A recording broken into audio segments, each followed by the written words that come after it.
DoorDash LCO, time to round off the night with a banger matchup. It's going to be Peace going head-to-head with Order. We've got name tags here. Hey, Mac, that's Juice. Skimmy on the right of your screen. I hope you're all enjoying our pretty faces. Apparently, I look like I'm from Melbourne, but I grew up on the coast. Where do I look like I'm from then, Mac? Have a guess. You look like an... Nah, I'm not judgmental. I don't know. Where were you from? Guess the region? Oh, no idea. I know the answer. Oh, okay. How about I say, are you Irish? Should we see if chat can predict? If they're going to start guessing what you look like. I don't know what a Melburnian, is that what you call it? Melburnian? Yeah, Melburnian. Mac looks like he I wears... don't know what a Melburnian looks like. What's the stereotypical Melburnian? You just got to slur your words, man. Mac looks like he wears flamingo t-shirts on a Sunday. He goes, gets coffee, has an avocado on toast, and then that's it. And maybe some bands as well. That seems on brand, sure. We're teasing the way I say avocado now. Okay. We certainly are. Now, just say Avo, and then you find Avo. Beautiful. Smashed Avo. Beautiful. Smashed Avo on toast, mate. Beautiful. Now, beautiful game coming up here too, so Peace and Order. It's going to be a huge match, a bit of a battle for the top of the table, except Chiefs are that one step above. So, battle for second at the moment. Now, Peace or Order, who are we going to talk about first? Let's talk about Peace with the roster shuffles as well. Of course, there has been a bit of a change-up, and it looks like Lisa is down in that support role, so coming in from last split. Is he going to be warmed up? I guess we will find out, Juice. Yeah, I think Lisa's one of those players, at least I know Lisa's one of those players that's quite good playing multiple roles in higher low solo queue. Yeah, he has quite a good mid lane. And I think actually, to be honest, if you're a jungler, I guess the not easiest transition, but the best transition you can make is to support, just because you do still play the map so much. But yeah, not much is going to change. If anything, I think I might give Peace a little bit of breath of fresh air, right? Whatever they've been doing hasn't been working the last couple of weeks. They've looked quite poor, even in the game that they've won. So it might just give them a little bit of that wake-up call that they need. You know, sometimes they may not be able to rely on what was Aladoric, right? To be able to pull those engages, so forces other members to step up. May just spatter in the works. Yeah, big spanner, of course. But, you know, maybe the change, as you mentioned, could be very good for them, as whatever has been happening hasn't been working as well as what we saw in Split 1. However, battle of the two teams. Order, they are on the other side of the rift today. Skimmy, do you want to take us through these 5 individuals and tell us if it's going to be the Kevy show again, or is it going to be the Puma show today? Yeah, it feels that way, doesn't it, right? Kevy coming into the Swine and doing justice with his starting spot on this roster for Split 2. Definitely putting in a lot of strong performances, right? We talk about carry junglers not being the most popular, but he's definitely another one of those individuals that falls quite nicely into that category. I think Max Mai said his one moment on a support when Enchanter said, never again, I want to get the play that delivered. He got that, so you know, happy days for him. And I think Chunky just slots in quite nicely, right? He's very accommodating on the team. He'll play the Galio, he'll play the Twisted Fate. He's very keen to you know, opt in for those fights and transition his attention elsewhere. So I think they've really found their footing as a full 5-man squad. And people are very critical of them at the start of the season because of strength of schedule, but they've definitely taken a few games and put up some stellar performances to dismiss those critics. Yeah, there was some crazy plays on Diana last week, including this game where we got to see from Kevy. We got to see Vi as well. You know, that was a damn good time. It got me playing a little bit of Vi too. I think you asked about it. You're like, is Vi good? And I was like, you can play it. Yeah, it works. You punch people. There's a bit of CC. And there's a bit of Nat down on the sidelines as well. Let's bring Nat back into the conversation. So, Nat, do you like Vi? Yes. Very good. Now, who do you have for the pre-game I thought I just interview? run off the last time when you're like, do you like now. do you like direwolves and chiefs? Yes. Do you like Vi? Yes.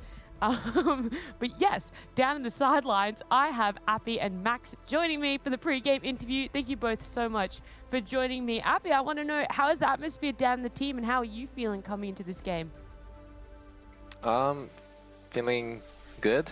I mean, we've been practice some new thing a lot, so I'm quite confident. Speaking of practice, we see Lisa stepping into that support role. Have you guys been doing a lot of practice with him down in that role? Yeah, I mean, we've been trying practice as much as we can, and Lisa definitely has some like big shoes need to fit in. But I trust him as a teammate, so I feel like we can do well. Has the communication in the team with Lisa down there in support, does it feel just as strong when Aladoric was a part of the team? Well, yeah, I mean, he played pretty good, like kind of surprised, so we'll see today, yeah. Max, over at Order, how are you feeling with your performance so far in this split? I think we're actually very confident coming in. We've already done better than our first round robin performance where we only got 3 wins, so already made an upgrade in that field, and if we beat Peace tonight, we'll secure ourselves second, so that'll be a really good way to finish the first round. Where do you think Order's advantages do lie coming up against Peace? I mean, they have Lisa playing support, like, that's a pretty clear advantage. I think that they got rid of one of the best supports in the league for an autofill, so if we don't beat them tonight, it would just be a bit embarrassing, to be honest. Appy, what about you? 1, do you have anything to say back to that? But 2, where do you think your advantages are over Order? We advantage is like we have one of the best jungler in the region, and we have best players. So I don't think we're gonna lose. Like it's not hard to win. Well, I look forward to this matchup and to seeing who does win. But thank you both so much for joining me, and good luck tonight. Thank you. Now, I just need to send a message out to Maximize there. If you were typing anything to do with cats or uwus or purrs in the pre-game lobby while you were on an interview, I need to have a chat with you, mate, because you're going to be exposed later on in the season. It's coming. Soon. It's coming. All right. Now, that takes us forward towards the predictions. So, which way are we going to be leaning with this one? Jubes, what are you feeling for this game? I actually predicted Peace. I think that it's going to be a bit of a dynamic shift. Maybe there'll be some kinks in the road, but I do think that individually they're just a little bit too good. I think Bad People will actually step up, have a very good performance today. And then I think actually Violet will have a good one as well. So, yeah, I do think that it's just going to be almost like a resurgence of Peace today. Okay, what about you, Skimmy? Yeah, I Resonating think the same thing? Yeah. I mean, all of your points above, right? But I think that Lisa's, he's been around these players for a fair bit of time, right? So he's already got the synergy in one aspect. Sure, the role swap's going to be a bit offsetting, but I'd imagine the jungle and support transition isn't going to be as big of an upset because you've both got to have so many ideas and understandings of the map states and what all the other champions have to do to try and flourish. So I think they might have a slight advantage. I'm going to say it's like 60-40 favoured to Peace, because I still do think that would have a lot to showcase, and it shouldn't be a complete whitewash. And what about you, Nat? We'll jump over to page number 2. Oh, you're on the order side of things with Jordan. Yeah, I would like to say I did get my prediction in before Jordan. I don't know why I feel the need to say that one, but I just know. Letting everyone know. In a lot of split one, I just kind of said, yep, whatever Rusty said, yep, whatever Elfish guy said. But this time, I actually did get in first. But I go on for order. This game feels like a little bit of a coin flip. I do agree with the side that Peace potentially having this shake-up could bring something new to them, something fresh, and it can work in their favor. But like I said, coin flip, it could also bring something new that doesn't work in their favor, and Order might be able to capitalize on that one and snag the win. Yep, well, there you have it. And of course, I said, hey, Twitch chat, I'm going to copy your predictions. And that has not been going too well for me at the moment. So thanks, Twitch chat. And, you know, there's people saving up points to tank my predictions, but you're already doing that by going for the favorites. So, ladies and gentlemen, Champ Select is ready for the final game of the day. Peace and Order coming at you now. Enjoy. We shall enjoy it, because we're going to figure out which team can actually break away from this lock in place of second position. Tied at 4-2. Bit of a change up on the roster here for Peace, but for Order, business as usual, Juves. Yeah, and straight into the pick ban. Ziggs seeming to be the unspoken rule of don't give that one away. I think it's been banned every game tonight. And then we haven't seen it picked. So I think almost every game it's been banned. As well as these enchanters, it's either been the iteration of Karma or the Lulu. Be interesting to see if that's first picked here by Peace, the Karma. So it would be. Akali's still going to be left through, and that's going to be an instant lock in place here for Peace. Not going to waste any time whatsoever.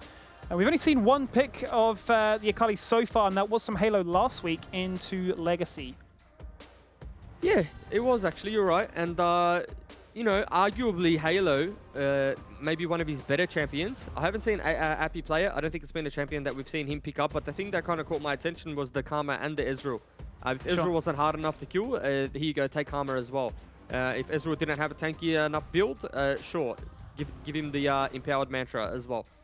So going to be a tough one already for Peace, who, you know, they've already got that assassin mid lane, but they've opted in for the kill bot lane. Now, Nautilus was something that I thought Lisa would play because it's got all the makings of what a jungler would be, right? Obviously, you have to play the laning phase out. That doesn't, you know, you can't escape being able to, you know, hit the dredge lines, you know, when to go forward, when to go back. But in terms of making stuff happen out of lane, it's probably the most like well-rounded, flexible, can start the fight with the R, with the ultimate, you can land the hook, you can get out, you're tanky, and it just feels like the most kind of, I guess, safety net. Yeah, and it gives you the ability, right, if you're not too comfortable to say, look, that's an engage angle, let's just go. You push the button. We talk about comfort. If you are making that role swap, then Violet's going to find it in his Kaiser, his most played of the entire year at 10 games now, rocking a 60% win rate on the champion. Definitely nothing to scoff at, but it's going to be interesting to note what the response is here from Order. Worth noting that, yeah, Ezreal itself has not been changed, but Divine Thunder received a bit of a nerf, at least for range champions, so down to 9% now, as opposed to 12 it was before, but I don't think it's going to upset him too much. Still, the core aspect of the champion is build beefy, get it cheap, and get it done. And what's interesting here, though, is Maximize has got his hands on that Camille, so that already says to us that the Karma's not going top lane, right? And, you know, Camille is kind of his quote-unquote one-trick. Like, if you think about Maximize before he came into competitive play, he made his name on that Camille. So it'll be interesting to see what do they do, because Akali does have a decent time into the Camille.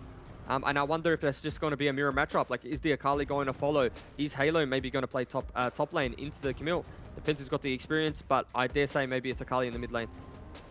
It'll be interesting to see where this Karma does go in the end, and if there is going to be a Galio, then it's guaranteed to go bot lane. We've yet to see Beats play it, but he's played a lot of enchanters this year, so another one to add to the wheelhouse. And the Galio, kind of like what we mentioned before, just allows him to be everywhere and all of everywhere at once. I mean, he can just do so much here to basically say we can go for team fights, we can go for angles, but not to forget, Jubes, that the Galio-Camille combination together is so damn strong. Yeah, it's dangerous. And I actually forgot about that combination because it's so 2018. Like, that's when Camille Galio thrived, back when I was actually playing. And it's like the most miserable thing to play against. There's so much to ban, but you also had to keep your eye on the Camille Galio. And I still think it's got its place in the meta, particularly because, you know, Kaiser is going to be that champion that they need to lock down. But it is a multi-damage comp, right? Like, you know, you take down the Kaiser, you put all your eggs in the Kaiser basket, Akali's on your back line. So they do need to be careful, but... ooh. Okay. Yeah. Well, there you go. That's answered all of our questions. So it is, in fact, going to be Akali top. And I mentioned before, Akali does have a decent time into the Camille. Like, there's outplay potential both ways, but if the Akali is good enough, she can actually win that lane. And I like that Babib is on the Hecarim, you know? We've seen him be more the facilitator, more the team fight S-type player, but Hecarim allows him to do that, as well as be selfish at the same time. You know, set himself up for success, get that Divine Sundara, and then impact team fights and really play the game on his own terms. Certainly can play it on his own terms, so it might be easier said than done. Now do we get a repeat performance here from Kevy on the Vi? We saw a little bit about this, I think, from CLG over in the LCS, where they basically had a dive comp between that and, well, they had a set to replace the Camille, but it just gives you a few more options now as in terms of not being so one-dimensional, that when he does come on through, he can back up multiple people in multiple places. And if this doesn't change, it might be a bot lane Galio instead. Oh, okay. I don't mind that. That's a little bit of a curveball there. And, you know, Beats obviously being the more familiar of the two on this matchup. Changi as well, more of a champion pool, I guess, spread, right? He's showing us what he's got in that locker, because we've talked about him being on the Twisted Fate. We've talked about him being on the Galio. But we haven't seen him on, like, the Karma. You know, No. He does play that facilitating style. So it's not out of the realms of his possibility, but he also has to know how to pilot this champion into Orianna, because, you know, you get too close to that shockwave, Hecarim comes charging on in, it can go from not bad to bad pretty quickly. So keep an eye on that mid lane. This just feels like so much confidence and trust in the team and the coaching staff's direction, because Chungi's most played the entire year has been Galio, 4 games, 75% win rate, just to be able to say, right, like, if we're going that direction, you take it instead. I'm happy to play the Karma, and we'll respond in fitting fashion. So, Yeah, just a team that clearly has a lot of flex and ability to, much like a lot of these teams, right? We've seen the Chief go from split 1 to 2. We've seen Gravitas upgrade as well. Order adding a lot more champions into their locker and on a new patch to showcase what they can do here, as this is a battle for second place to try and break up the mess that is the top of the table. And Juves, if you look at what Peace have, are you happy with what they put together? With Peace, it's okay. I think for they've gone for comfort, right? I think they've gone for comfort, like Violet on the Kai'Sa, Halo on the Orianna, Appy on the Akali. It's comfort, but it makes sense in their 1v1s as well. However, when I look at this, the curveball that Order kind of threw into their pick band, I don't mind it. Like, I think it's a very Order composition, and I think for them, it's where they really play their best League of Legends. I think putting the Galio into the support position is really smart, because not only now Lisa can't really hook in this lane. If Lisa hooks, I'll actually cut myself off, because I know you got the coach's interview. You're just too good at your job, Juice. I didn't want to go on a tangent. I'll come back and do that. Look, I was being so polite, letting you finish your point. But Midlord, thank you for giving us your time. Here for the final game of the night. Did the Legacy defeat last week come as a bit of a surprise? It's just we're losing a draft and some mechanic, but I think it's fine. Boys have just chill up. I think they can do better. Fantastic. Well, we'll look forward to what happens with this draft. How's Lisa, coming into the role? How's he been settling in support? Yeah, I think because we are consider about let Epi go support Lisa, but Lisa is hard to play top, right? So we just normally like Lisa to play support. Yeah, beautiful. And as the draft lord yourself, you've got to tell me, what are your thoughts on this draft? This draft is just boys want to show their mechanic. Like Just Akali, pure mechanics Ori. max. It's all about outplays? Beautiful, Really? mate. Well, I'm looking forward to seeing what it looks like. We're going to crack on with the game, and I wish you boys the best of luck. Yeah, thank you. Let's look at that game. Well, Juves, is it too late to run back the point, or are there new things to jump on? The one thing I wanted to jump on was there's no way that when Midlord, when he tells you to be happy, you can't not be happy. The way he says it, it just makes me happy. Yeah. When he said to me, like, the boys would just be happy, I was so happy. And, ooh, bit of a was your heart? statement trade in the bot lane. Certainly was. Shot going out there from Peace, dropping down beats, just a fraction. And if it is really true, then this could be a big talking point for the composition of Peace. Without Aladoric, with Lisa coming into this one, does this mean that Peace have something to prove to say to the critics, you're writing us off early, but we're the team that still want to show what we've done, how we've leveled up, and why you still should take us seriously? You're unironically, if you're an Order fan or an Order player, you're unironically more nervous about this game than other games. Because you're expected to win bot lane, right? Like, you can't come into a Lisa Violet lane and have like it go even or worse. Because, I mean, it's pride. It's pride on the line. Regardless whether you win the game or not, there'll always be question marks. Yeah. So I think maybe a little bit of nerves for Order here. Certainly would be. And you start to wonder, right, if you break that down a little bit more, if there is ego getting involved, saying how, like, if they do fall behind theoretically, right, how are we losing to this? It's an autofill support, but we'll hold that for the meantime, because there goes that Lisa looking for the hook, the instant taunt from Beats to turn things around and try and proc that aftershock to stay tanky, but he's been dropped down to 50, has no potions. Could be in a spot above it if another engage were to take place. And all these trades in this lane have to be on the Galio, A, because Ezreal can buffer with the Arcane Shift. But let's say, theoretical world, Puma gets hit. Galio with Aftershock in these early levels, combined with the Justice Punch, will actually outtrade Violet in the short trade. So you need to be careful as Lisa how deep you go and how you're trading. So far, they've managed to get very good control of this lane from the level 1 trades that that the hooks, I guess they were able to pull off. But it's showing to me that Lisa does know how to play this lane. And maybe it's Violet coaching. Like, maybe Violet is saying, on this minion go, but we have to give him credit, right? Until we see something otherwise, we have to say, yeah, Lisa, at least for now, and it's only 4 minutes in, is faring very well in this lane. Certainly is, and we'll keep track of how that's playing out so far as we look towards mid lane. It's another Orianna performance here from Halo, his most played of 2021 as well. He's not found as much success on it with only a 40% win rate, but He'll no doubt be looking to try and put together another bit of a delivery system, a little bit reminiscent of what we saw from Direwolves earlier tonight. Look at the summoner spells coming out of both top laners. Yeah, it's what I was saying to you before, right? It just seems like the top lane meta right now is forget about Flash, all in. Well, because like the meta is like mobility. Back in the day, there was no 3 dashes on a Kali and a hop, skip, and a jump on Camille. It's true. So it's true. you have so much mobility, you're so safe to ganks, and you have so much damage that in these early trades, in these early levels, there's so much kill threat. And then even if you manage to just break even and come out of lane, the Ignite's going to fare so well in those later game or mid-game scenarios. Here they go, looking for it. Beach channeling out that taunt for just a fraction too late because it's not going to connect with anyone. Out goes the kill on towards Puma. Violet to pick up first blood, but here comes the TP. Maximize jumping in. Q1, Q2 finds a kill, takes out Babip. Now looking for a second kill. Maximize is huge. Are they going to try and donate him the triple kill? No, he's just going to recall and ensure that Karma can pick up a kill too. Top lane, mid lane, order fed. Yeah, that's a disaster for Peace there. Now you have to say, is that miscommunication? Like Appy hasn't teleported in there. Did they say, you know, this play's lost, don't TP? Obviously a lot of questions, more questions than answers, but the team that didn't hesitate, Order, and this is kind of becoming synonymous with their own kind of gameplay, right? They're the team that's going to TP first, they're going to be there, they're going to scrap, and even with the way that they draft, this is just TP gap, right? Like, they didn't play this, you know, in any particular way, or, you know, it wasn't a mechanics max, it was just, we'll get more bodies to the bot lane, and we'll pick up those 3 kills if you don't mind. What do you think about the fact that Maximize did actually hand that kill across the Chunky? Do you think it's calculated to say, let's share the gold around elsewhere, rather than make sure that there's a big bounty on my head?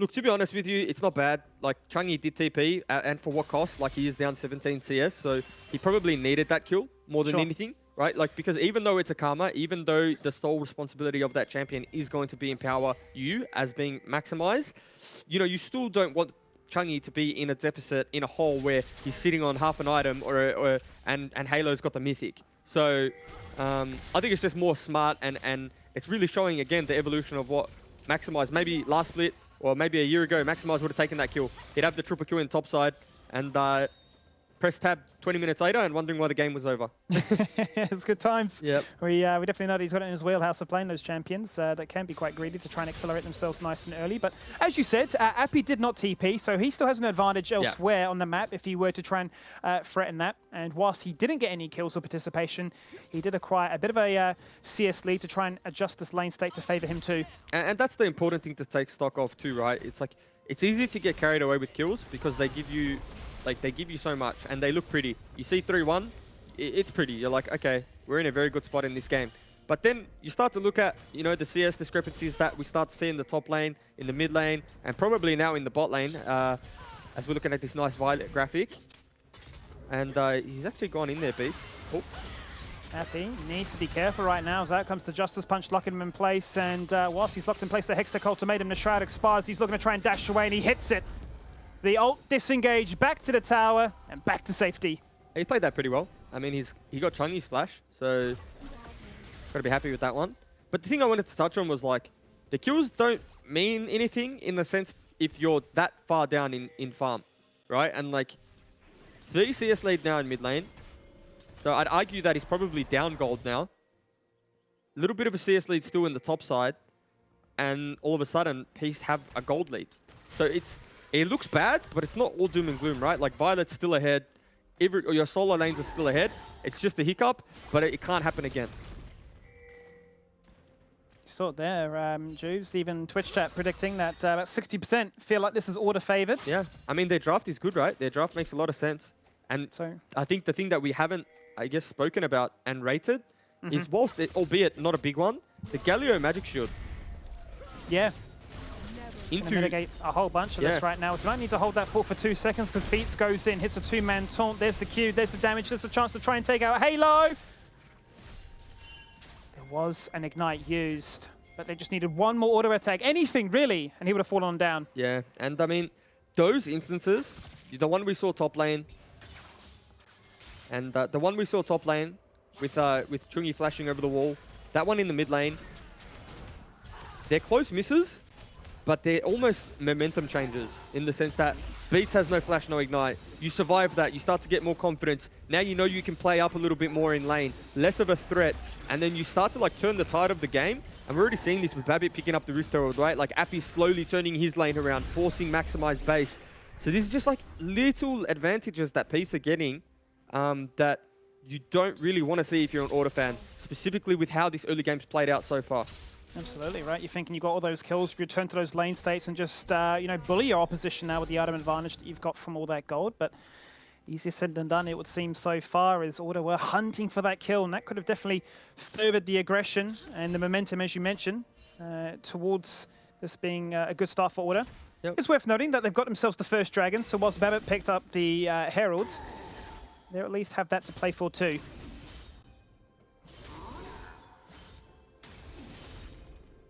Really good wave control bot lane too from Violet. I feel like he's had that lane just outside of his turret for like the last 5 minutes. Yeah. It is slow pushing now, but kind of forcing Beats to go elsewhere. yeah, it is. And I mean, Beats is happy to go elsewhere. Like he's got the Galio ultimate now. So Sure. it wouldn't surprise me if he just dips his head topside, looks for a play there with the Camille Galio ultimate combination. But again, so much mobility that if Appy ever has the Shroud, I dare say he lives. He has to burn ultimate charges, but you know, you can just play safe for the next 2 minutes while that one's on cooldown. But again, the thing I guess we skimmed over was like Galio as a champion in this game with 2 AP solo lanes being the Orianna and the Akali. It's going to get so much value out of the ultimate, right? And if Peace, again, like I said, if they trip and fall at the finish line like they did in the last skirmish, you know, the Locket's going to come through then, and then all of a sudden with the Karma Shields, may not have enough damage to get through anyone of this Order composition. So it's important that Peace really, you know, all well and good that they're farming well, but they really do win that next skirmish, whatever it's over. Yeah, actually, so many shields if you take it into consideration for a second, right? The passive of Camille, the fact that Chungy can apply it to everywhere, and Beats is going to be very keen to dish that out too to mitigate a lot of the bursts, especially between the Orianna and the Akali. So if they can coordinate their fights to make their wombo combo work so beautifully, then Peace are going to have a bit of a trouble, because this is a team that we know are so good in being aggressive and so early game oriented, but definitely only slouch when it comes to team fighting themselves. And you know what's funny? It's going to sound silly, but sometimes mid laners fall into this like realm of I'm a mid laner, therefore I do damage, right? And they often use Empowered Karma Q as opposed to Mantra Shield. Sure. So I know it sounds like Captain Obvious, but we'll keep our eyes on Karma to see what he opts for in the skirmishes and in the team fights. Obviously, there's realms in which both are useful, but for the generic, you know, 5v5 team fight around Dragon Pit, you really do hope that he's practiced and polished enough on Karma so that he does use those shields on the right timings. Because again, if you're using it on wrong timings, you're using it like trigger finger, get a little bit happy, then your champion's almost rendered useless for that short moment of time. Yeah, it certainly is, and no doubt you're feeling a little bit trolled by the fact that your draft is kind of built around allowing this Karma to empower you like that. We saw what it's done earlier today with the powered shield for a lot of Shurelliers and allowing you to run pretty much anybody down. Worth noting, we've actually got ourselves a Trinity Force on this Camille, so Maximize not going to go for the Divine Sunderer, which has become the norm. Still going for the Sheen optimization, why wouldn't she? But just wants a little bit more mobility to get in your face for the uptime. I mean, maybe it's just as simple as there's so much pure durability, survivability that he doesn't want the Divine Sunderer as well. Like he's more happy just opting for the Trinity Force route. Yeah, I mean, it can scale up, right? Stacks up to 5 times for a bonus 30% AD, so it's quite nice. If he can hit that backline, just remove somebody straight away without needing to be tanky and lifesteal. What do you make of the spot lane so far? How do you feel like Lisa's been settling in the first 15 minutes here? He's done fine. I mean, he had a, 5-man bot lane very early on into the game.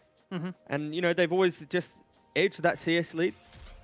So, I mean, you can't complain. Like, if you're a Kai'Sa that's getting a free Kraken Slayer, and obviously an Ezreal getting a free Divine Sunderer, it's like a bit of a gentleman's trade. You're both happy with that one. And the real test for me is when we get to the skirmishes, when we get to the dragon fights, when we get to, you know,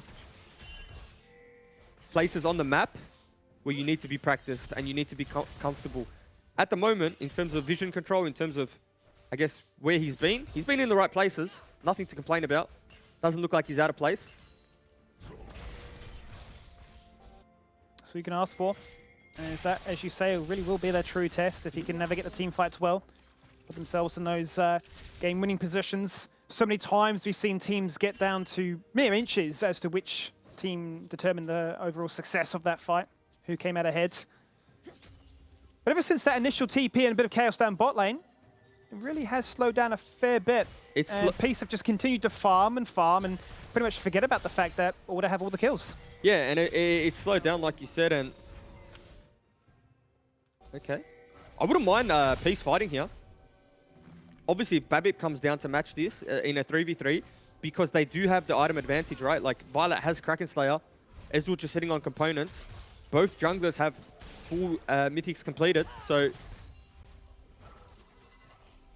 Beats might look to go in here.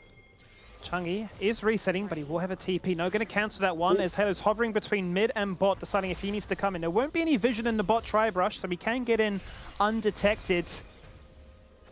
But both junglers realizing nothing really seems to be on here and just backing away. He actually might be a little bit lucky he missed that hook.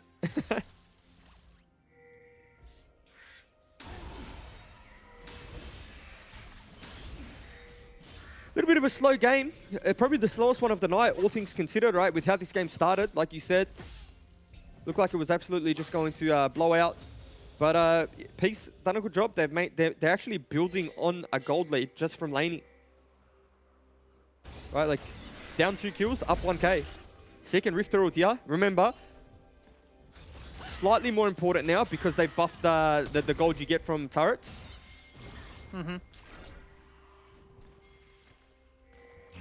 Another Trinity Force, this time for the Ezreal. So Order well and truly working wonders with the new patch here.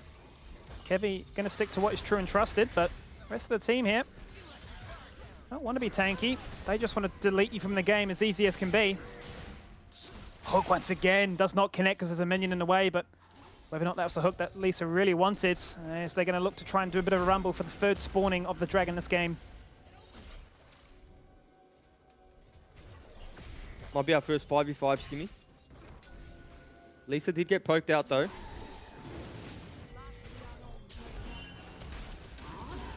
A lot of poke actually coming out of the side of Order, right? The Ezreal, the Karma, but they just don't have the champions to face check right now. I mean, they're happy to trade top turret maybe, get the Rift Herald as well. And you'd have to argue it's probably a decent trade at this point, right? Oh. Certainly is, unless something like this could happen right now, where they're going towards Beats, arguably the worst target, as the shockwave hits him, and he pretty much shrugs it off, backs himself away. Maximize Untouched continues to put pressure in the top lane. Violet now answering in the bottom side of the map as well to try and find Peace's first turret. Yeah, I'm also 99% sure that Puma ulted backwards there. I think my man's shot a true shot barrage into the TFT map. Well, I'm glad I didn't see it. Maybe saved him some face, but you brought it up, so he'll forever hate you now. Anyway, I love looking at that stuff, but little bit of a nothing play there. Just turrets traded, or at least not traded rather. Maximize picking one up, and Peace getting a little bit of damage down on the other.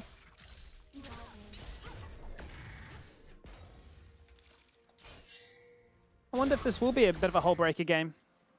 If we are going to sit to the side lanes and just play passively, where you know that Peace are very much keen to group up and team fight you.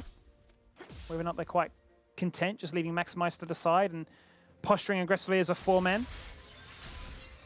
And seeing what they can pick apart. Sneak away a little gift, if you will. I feel like there's so many ticking time bombs in this game, right? Like, you're looking at Violet just farming up a Storm, ticking time bomb. You know, Appy as well, ticking time bomb. Maximize to a similar extent, just down a substantial amount of CS. But again, typically ticking time bomb. This game has the potential to explode.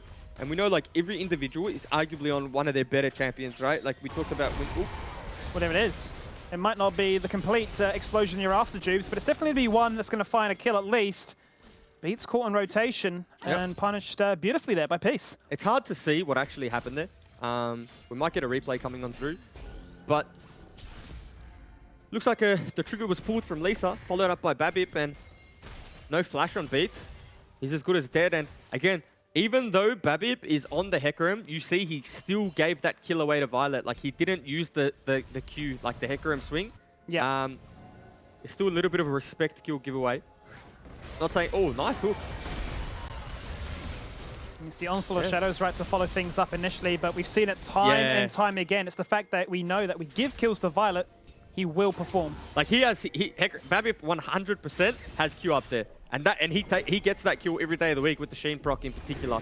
So it's just Violet diff at the moment. Like, they feel so comfortable in him to be able to carry this game, and he's done it time and time again. Teleport coming on in. He's going to go for the 1v1. Look at that damage there from Maximize. Trinity Force may just be OP.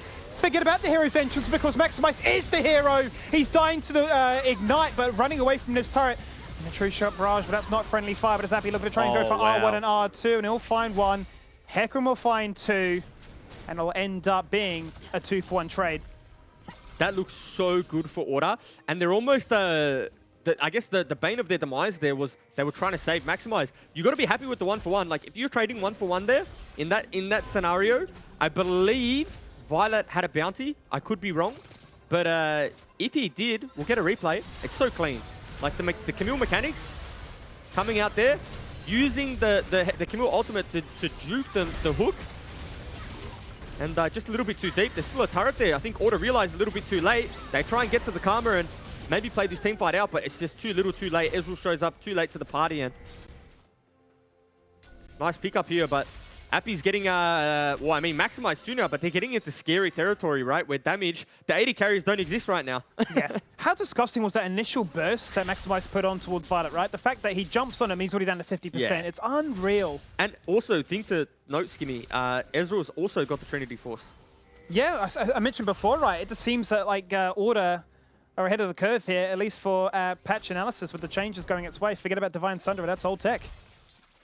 Yeah, it's old tech. They don't do that. Maybe they ran the numbers. Maybe their analysts really did just crunch all of the numbers, saw the Divine Thunder and nerf for what it was, and said, you know what? We've got the Karma composition. We've got the Galio Peel. We've got the Locket Shields. If you need the Divine Thunderer, then It just feels like a hot minute. I mean, obviously, you've played this game far more than me, and for far longer too, but it feels like a very long time since we've seen an Ezreal play Trinity Force. Oh, I can't even remember. It's been that long. And it's another catch onto Beats. Yeah, Beats caught out position twice now. Gonna get run down. Can they spoon feed this kill across the Violet? Of course they can. But meantime, Maximize running the exact same play topside. Picks up another turret. It's the inner gone. Appy may be in trouble, but gonna go golden. He's burnt that Zonius for the meantime. Look at Maximize. Away. Maximize continuing to push. Just literally looking to try and open up Inhib. And they've cancelled all the bases. This is all of a sudden looking very good for Order.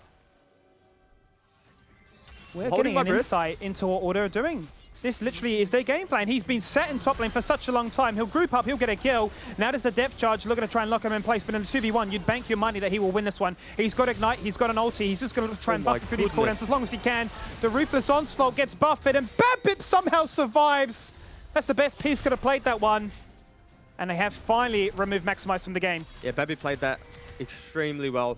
He was able to buffer Q2 from Camille with the fear of the Onslaught of Shadows. So Maximize wasn't able to get the kill there, and he's done a lot of damage to the base though, right? You have to look at that open inhibitor and think, okay, maybe next time we're not so lucky. Because those turrets went down so quick. He took 2 turrets, and then, you know, there's 2 turrets left, and that's a Nexus exposed. I'm getting more and more excited by the minute as to what this third item will be here for the Camille. It could be the Sterix, it could be the Hull Breaker. They've been split pushing beautifully so far. An open inhib for the taking. Peace wanting to group up, spoon feeding the kills across the Violet. Appy getting amongst the action and able to delete people from afar as well. The thing that I guess concerns me now though is you take stock of just the scoreboard, and you see that Violet has 5 kills, 300 gold bounty, almost onto his 3rd item. And I mean, we say it time and time again, but when this man gets fed, he always delivers. So you start to run into this, I guess, psychological game of Maximize. Is he just going to sit in a side lane forever? Is that the game plan? because they have drafted for the 5v5, right? Like, and this is what I guess isn't making sense with how Order are opting in to play the game. When you look at Order's draft, the Galio, the Vi, the Camille, the Karma, it seems like more of a 5v5 composition than the Peace For one. sure, for sure. You start to wonder though, Juves, if it's a case of him split pushing, they just group up where he split pushes because it forces Peace to respond, much the way as a Baron dance forces you to respond.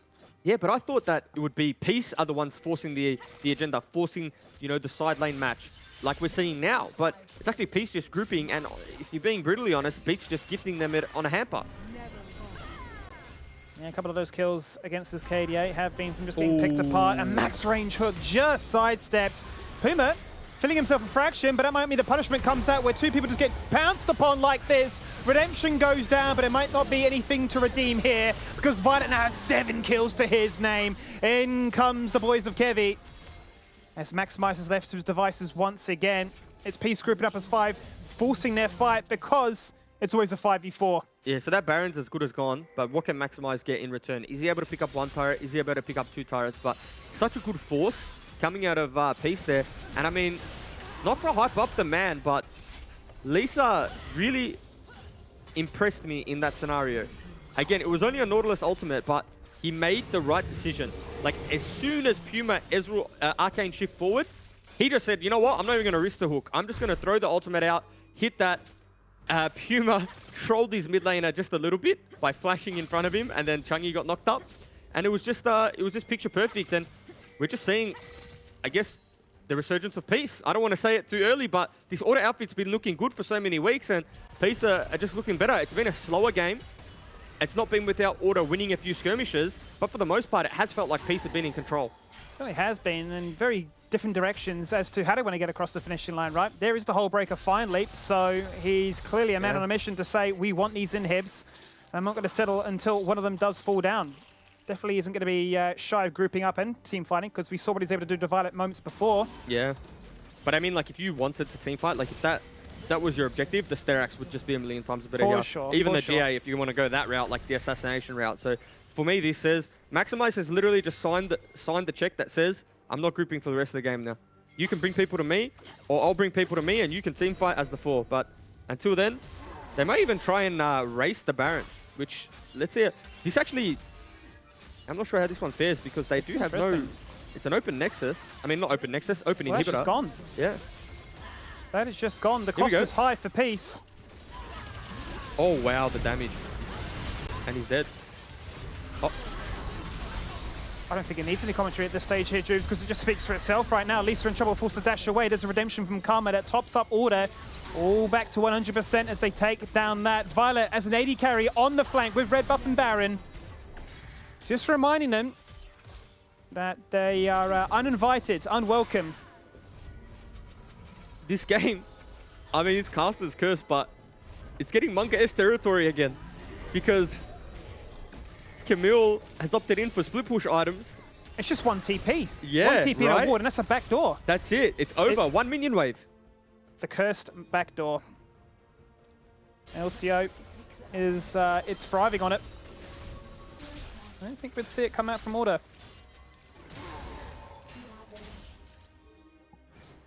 But now that gives you a bit of a headache as Peace, because you're thinking, we got the Baron, but we've come out well behind.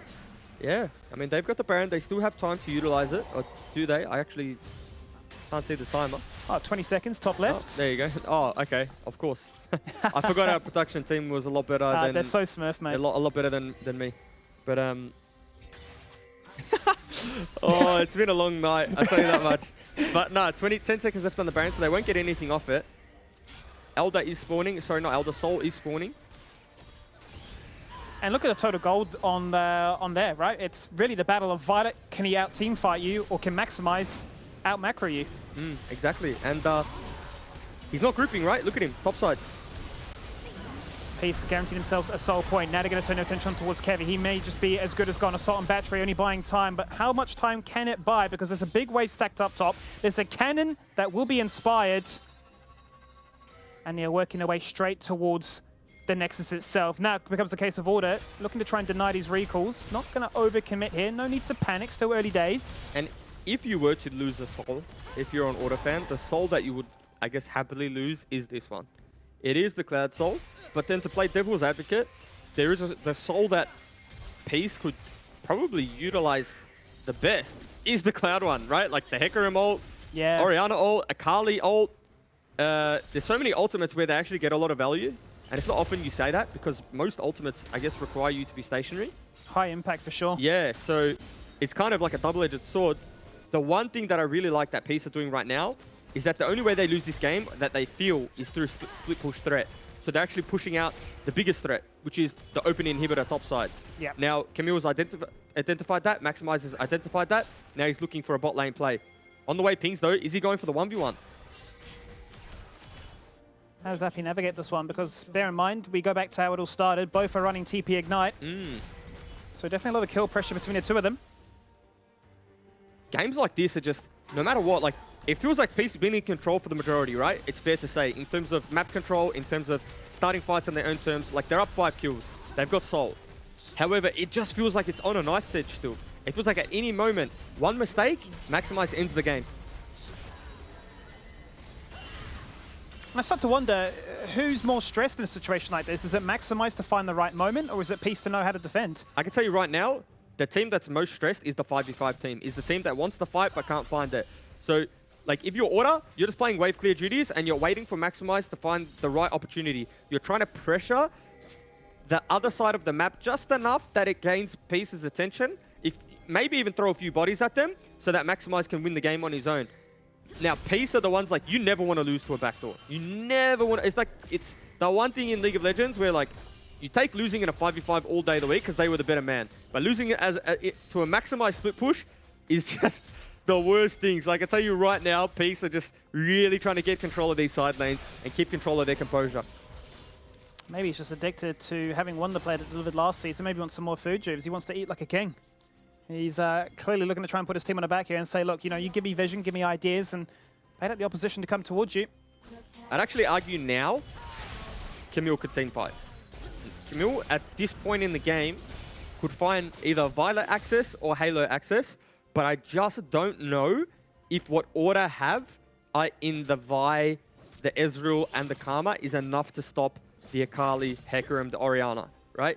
So I just don't know. I don't think it's enough. Like, the Akali's just 200 years. Yeah. It's no Aphelios. It's even worse, really, doesn't it? At this stage, it's what it feels like. He's got so much to try and get in your face right there. Got his Zhonya's too. Can definitely find himself with some pretty compromising positions. And just the movement speed. You can never forget the fact that the Cloud Soul gives you that movement speed after using your ultimate. Well, so right now, Peace are in control of the game, right? Like, they're going to pick up this Baron buff. It's not going to be a contest. Where Peace are going to really find a footing in this game, and I think actually Order just forgot about it. It looked like they were giving it, and they just forgot.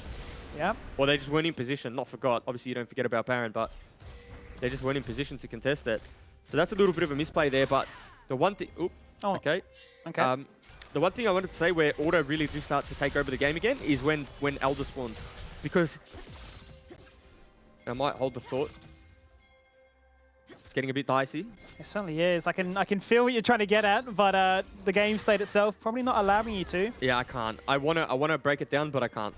Well, I suppose if I was to try and paraphrase what I'm imagining you're about to say is the allure of an Elder just feels that much more important, that it is going to draw people. You're almost like a moth to light, right? Like, yeah. Oh, we need to go to the Elder. We need to capitalize on this. Maybe not so much for a Baron, but definitely that. If you are a team fighting team especially, Peace want the Elder. But it's also the opposite side of the map, and that was my main point.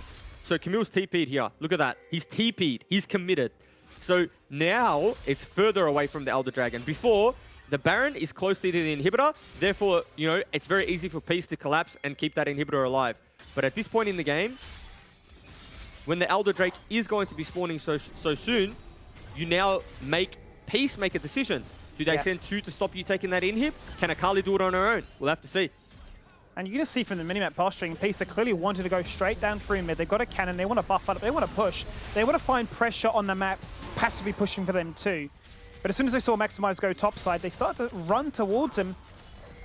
And it just feels a bit of a mind control tactic here of saying you've got the buff, but we'll dictate what you can and can't do. Ezreal ulti. Oh, they're diving. Oh, Lisa just going to full on commit. There's the depth charge onto 2 people, followed there by the Ruthless Onslaught. Looking to lock in piece, and they're going to find them. Chungy's dead. They're going to find a second as Puma's removed. Violet comes up huge. They both find doubles. When it really does matter, as they are now looking to try and end this game and forget about Maximize going for the split push, because if we can team fight, if we can take you down for such a long time, then we can end this game. Peace at 35 minutes, we're not full victim to split push. Not this time. They will find a victory. That means so much. Yeah, that's huge. And I mean, this is maybe the win that turns Peace's season around. And it sounds doom and gloom, like it's not even that bad. They're 5-2. But I guess if you looked at the stock of the games that they were playing versus how this one played out, that was huge. One thing I want to give special mentions to is Lisa landed the hook that won the game. He literally landed the Nautilus hook on top of the Karma, which ultimately started the engage, ended the team fight. So if you had to say, how did Lisa do? Did he pass the test? I think he passed with flying colors at the moment. Yeah, what about you, Mac? You look at that one and say, clearly a player that has the synergy already with those players, but did not look out of place playing at Nautilus. I'm just molding. The Twitch chat, of course, went for order. They picked your order, didn't they? Yeah. and then Peace won. So again, a tanked prediction for Mac. Thank you, Twitch chat, for going for the favorites again. Now, look, so order, they looked relatively all right, you know, but the split push just ain't it, Chief, it seems. Peace, you know, they knew exactly what their win condition was. They were on the back foot maybe a little bit. You could see that it was kind of that tightrope sort of game for the first 20, 30 minutes. There was a few times, I think it was 90 minutes and 22 minutes, Beats accidentally got caught out of position and fed 2 kills across straight to Violet as well. So that wasn't optimal. And then, you know, this little sequence of events as well where Maximize could have gone for that 1-for-1, but instead he got out and 2 of his teammates died trying to save him. So got put into a very awkward position again, and it just, yeah, it was like Peace knew exactly what they had to do to win, and it was just stop the split push, save the base a few times, and then eventually we'll 5v5 our way to victory. Well, it was a 4v3 in the end, because obviously whoever that was in the bot lane stopping the backs, that was Appy, as you can see here, just doing such a good job and allowing the 4 players in the base of Order to just destroy the Nexus and take the big W. A W, of course, that Peace definitely needed for their motivation. And look at that, Mac. I mean, literally, Kevy is there looking to try and force the 2v1 numbers influx and say that you can't defend this one. We're just going to open your base. We've got the whole breaker to, you know, assault with this minion wave. That must feel so bad knowing that you're making a play on that side of the map to end the game for your team, and then one of your teammates gets caught in the base from, from Lisa, none other, right? So really settling into the team and saying, don't worry, boys, we're back to winning ways. Does the hull breaker work when you have a teammate with you? Because I thought it was when you were just on your own. Yeah, you got to be isolated. Yeah. But, you know, in that scenario, like, I don't think Kevy was hanging around to help him. That late into the game, I don't think, Yeah. But Yeah. also, at that late in the game, like, you're probably better off having the Sheen proc from the Vi. Like, I actually don't know.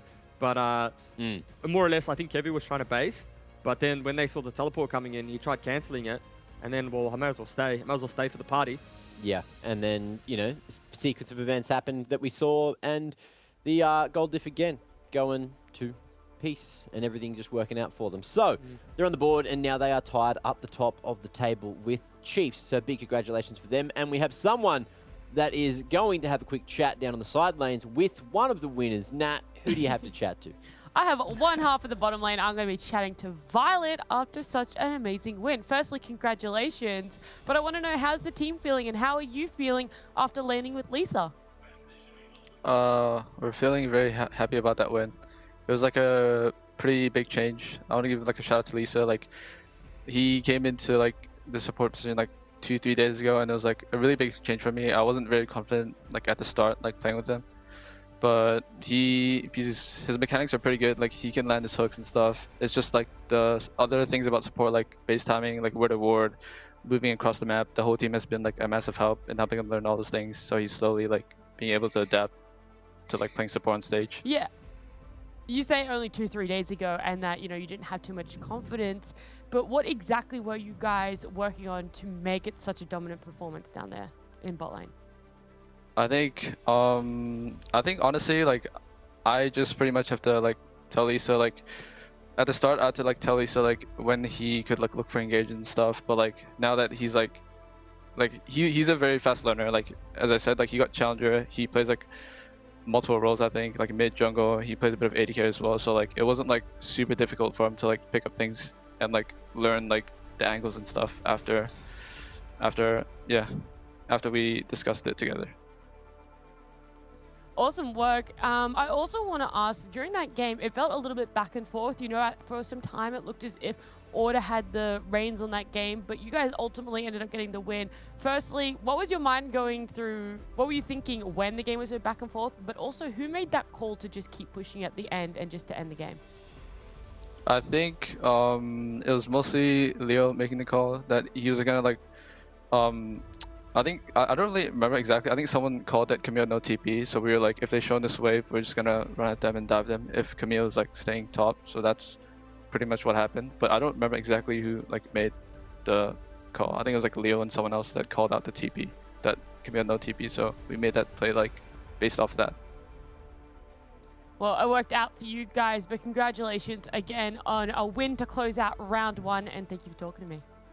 Thank you very much. Wow, what a great interview. I was very invested in what was going on there and not writing down notes from what the producer told me.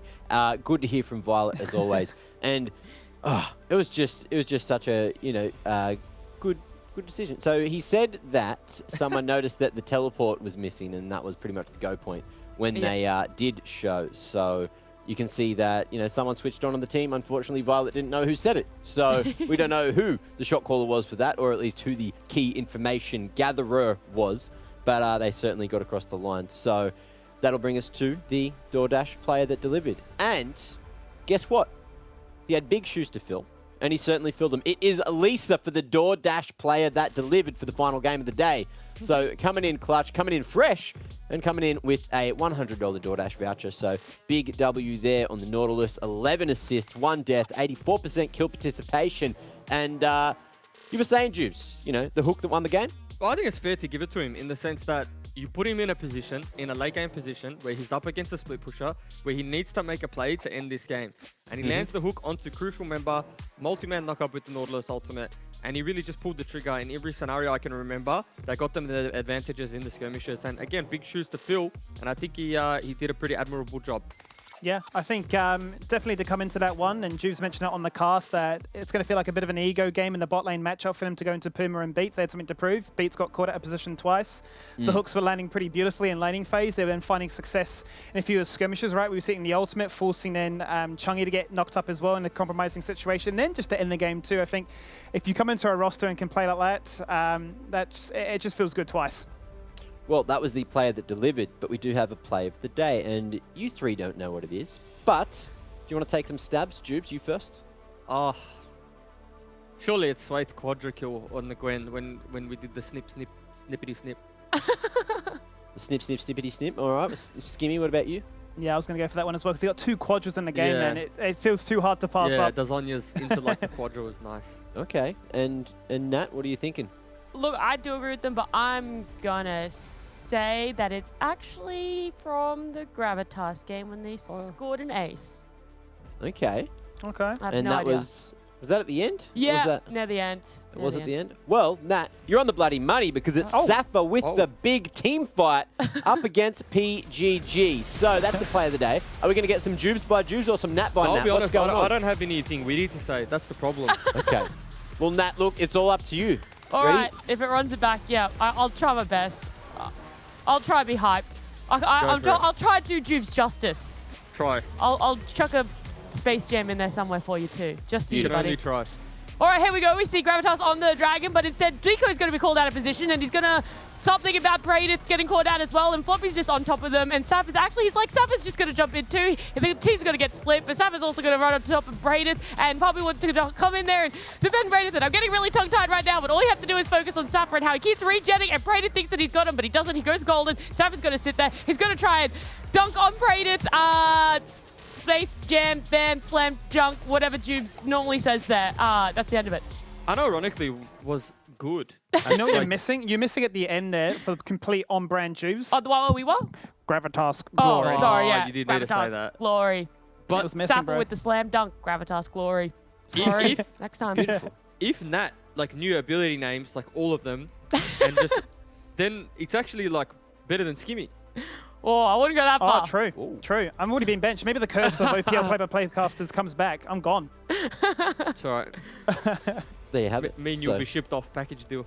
Very Nat, you did Jubes proud. All right. I'm did. glad. I'm very proud. I'm very That's glad. right. Now you and I both can try to learn every single ability name in the game and eventually can cast this game. But for now, Yeah, can't wait. we are on the sidelines and the front and center and the host guy. Now, let's have a quick look at the standings and where everyone's sitting after 2 days' games and the end of the first round robin. Chiefs at the top, 6-1. Peace separating themselves from the third place trifecta with the 5-2. Gravitas, Pentanet, and Order all tied up at 4-3.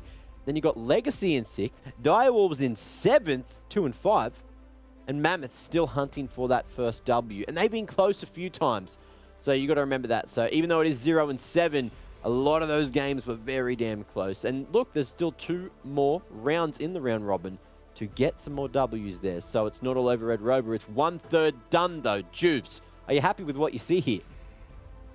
Yeah, I'm happy, but then I see Gravitas, and I'm not unhappy about it, but I'm like, okay, that's just a big curveball. I mean, there's, and then you got the Pentanet Order, although it's all equal third, like, when you just, factor in the head-to-head, it's just a bloody curveball into the mix, isn't it?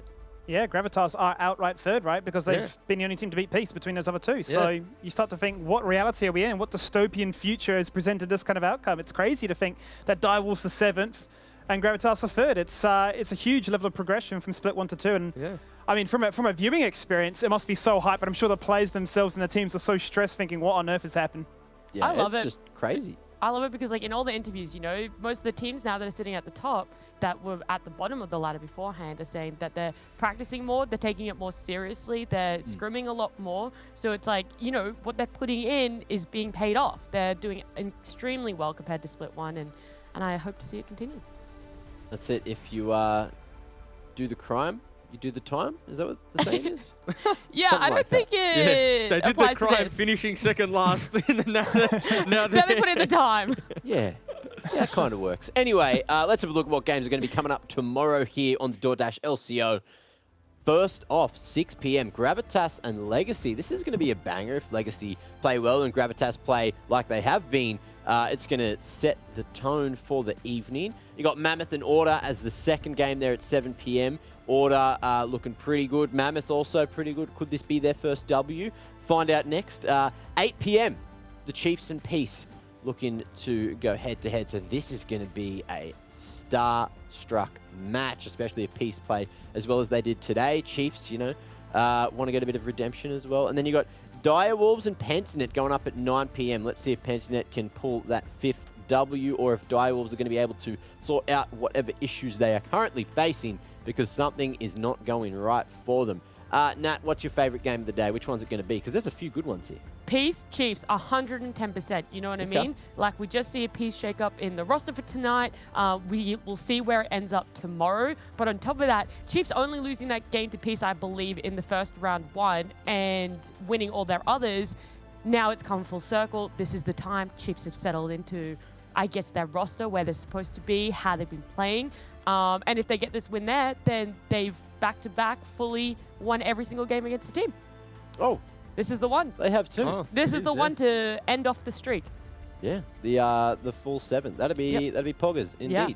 Now, you guys have enjoyed all the music we've had on today, so exclamation playlist in chat if you want to go and look at all the 6 songs Warner have been providing us to use here on the broadcast. And that'll bring us to the end of the day. So, tomorrow's going to be sick. Please join us then. Today has been awesome as well. Some crazy upsets, some crazy good games. Any final words, ladies and gentlemen, before we close up the show? Thank you. Wow, we were. Whoa, say- Gravitas Glory. Skimmy, the floor's yours, mate. Have a Cheers, go. mate. Look, I appreciate it, mate. I'm just going to start packing my bags. I've already been kicked off. Nat's already outplaying me. Oh, It's done and dusted, mate. Beautiful. gone. Beautiful. Well, I hope you... I might be slotting into a job here or there. yeah, I don't was know. going to say, you know what, Skimmy, you take Juve's job. I'll take yours. Juve takes mine. Well, I told you the last time we left okay. off, my people had to get spoken to by Max people, and I heard a few things about my people being communicated to and whatnot, just figuring out the logistics and the contracts, and so we'll see what Yeah, happens. I like the unfortunately, I'm sound of it.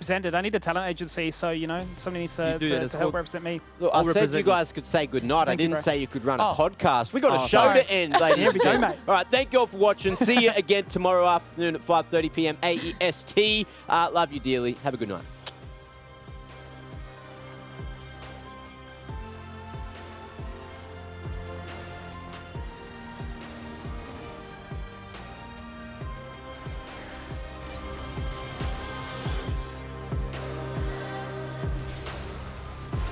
Ash and receive a Karma Shield to disengage away.